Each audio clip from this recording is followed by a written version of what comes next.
Hello students, তোমাদের সকলকে স্বাগত জানিয়ে আজকের ভিডিও শুরু করছি। আজকের ভিডিওর বিষয় ক্লাস 7 ইংলিশ রিভিশন লেসন। তার অন্তর্গত অ্যাক্টিভিটি 10, অ্যাক্টিভিটি 11 এবং অ্যাক্টিভিটি 12 আমি তোমাদেরকে এখানে সমাধান করে দিয়েছি। তাহলে চলো বেশি দেরি না করে ভিডিওটি শুরু করা যাক। তাহলে অ্যাক্টিভিটি 10-এ কী বলা হয়েছে? What do we call the people who live in the following countries. সেই সমস্ত মানুষদের আমরা কী নামে ডাকবো যারা কিনা এই নিম্নের দেশগুলোতে বাস করে। তাহলে তার আগে দেখো, এটা তার মানে এটা হচ্ছে প্রপার অ্যাডজেক্টিভ, বুঝতে পারলে? সেটুকু একটু বর্ণনা করে দিয়ে তোমাদের করে দিয়েছি যাতে তোমাদের সুবিধা হয় বুঝতে। তাহলে প্রপার অ্যাডজেক্টিভ কাকে বলা হয় না? Adjectives which are form from proper nouns are called proper adjectives. মানে প্রপার নাউন থেকে গঠিত যে সকল অ্যাডজেক্টিভ তাদেরকে বলা হয় proper adjectives. The following prefixes are added to proper nouns to make proper adjectives. মানে এই যে প্রিফিক্সগুলো দেওয়া আছে না, ইয়ান, এটাও ইয়ান, অ্যান, ইজ, আই, ইস, এই যে প্রিফিক্সগুলো দেওয়া আছে সেইগুলো প্রপার নাউনের পাশে বসে মানে ন্যাশনালিটি বা প্রপার অ্যাডজেক্টিভ বোঝাবে। এইখানে কান্ট্রি আর এটা হচ্ছে ন্যাশনালিটি। ভালো করে দেখো, এটা হচ্ছে কান্ট্রি, এটা হচ্ছে ন্যাশনালিটি। এটা দেশের নাম, এগুলো হচ্ছে প্রত্যেকটা দেশের নাম এবং সেই দেশের অধিবাসী। ন্যাশনালিটি মানে সেই দেশের অধিবাসী, তাদের কী নামে ডাকা হয়?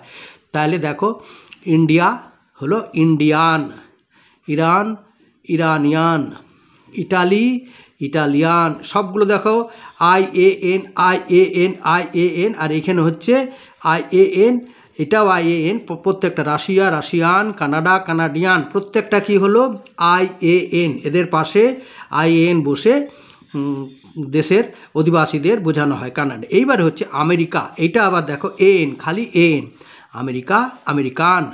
আচ্ছা, তারপরে হচ্ছে চায়না, এটা ESE যোগ হলো তো China Chinese, Nepal Nepalese, Japan Japanese, মানে কি যোগ হচ্ছে? Prefix EAC is. আচ্ছা, এরপরে দেখো পাকিস্তান পাকিস্তানি, মানে কি যোগ হচ্ছে? আই, শেষে আই হচ্ছে, তাহলে পাকিস্তান পাকিস্তানি। ইংল্যান্ড, এই যে ইস যোগ হচ্ছে ISH ইস, তাহলে ইংল্যান্ড ইংলিশ। আর এই যে 1 2 3 4 5টা দিয়েছি, এটা বাড়তি দিয়েছি, হ্যাঁ, সেগুলোকে মানে বোঝার জন্য যেতে কোথায় আই হয়। একটা পাকিস্তান হয়েছে, এখানে বাংলাদেশ হলে বাংলাদেশি, ঠিক আছে? পাকিস্তান পাকিস্তানি আর বাংলাদেশ বাংলাদেশি। পোল্যান্ড, ইংল্যান্ডটা ইংলিশ দিয়েছি, এটা পোল্যান্ড হবে পলিশ। আর ফ্রান্সটা হচ্ছে এটা একটু মানে অন্য ধরনের আছে, ফ্রান্সটা হবে ফ্রেঞ্চ, এটাও অন্য ধরনের। সুইজারল্যান্ডটা হবে সুইস, আর ইউরোপটা হবে ওই যে ইউরোপিয়ান, EAN, এই যে ইউরোপিয়ান, ঠিক আছে? আচ্ছা, তারপরেরটা হচ্ছে অ্যাক্টিভিটি 11-এ বলা হয়েছে make sentences with the following adverbs: slowly, fast, now, অফন, sometimes. Slowly, এগুলো প্রত্যেকটা বাংলা মানে পাশাপাশি দেওয়া আছে। স্লোলি মানে ধীরে ধীরে, things are slowly getting better, ধীরে ধীরে সব কিছু পূর্বের তুলনায় ভালো হচ্ছে। ফাস্ট মানে তাড়াতাড়ি, don't drive your car too fast, তোমার গাড়ি দ্রুত চালিও না। নাও মানে এখন, now she is 12 years old, এখন তার বয়স 12 বছর। অফেন মানে প্রায়ই, I often take a walk during my lunch break, আমি লাঞ্চ ব্রেকের সময় প্রায়ই একটু হাঁটি বা হাঁটাচলা করি। সামটাইমস মানে কখনো কখনো।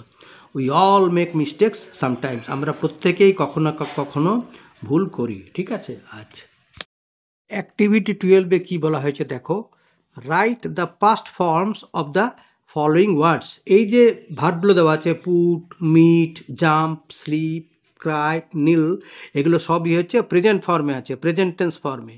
এগুলোকে পাস্ট টেন্স ফর্মে করতে হবে, পাস্ট ফর্মে। তাহলে এখানে করে দিয়েছি প্রেজেন্ট টেন্স অথবা V1, যেটাকে V1 বলা হয়, আর এদিকটা হচ্ছে পাস্ট টেন্স অথবা V2। পুটের V1 আর V2 একই রূপ, মানে পুট।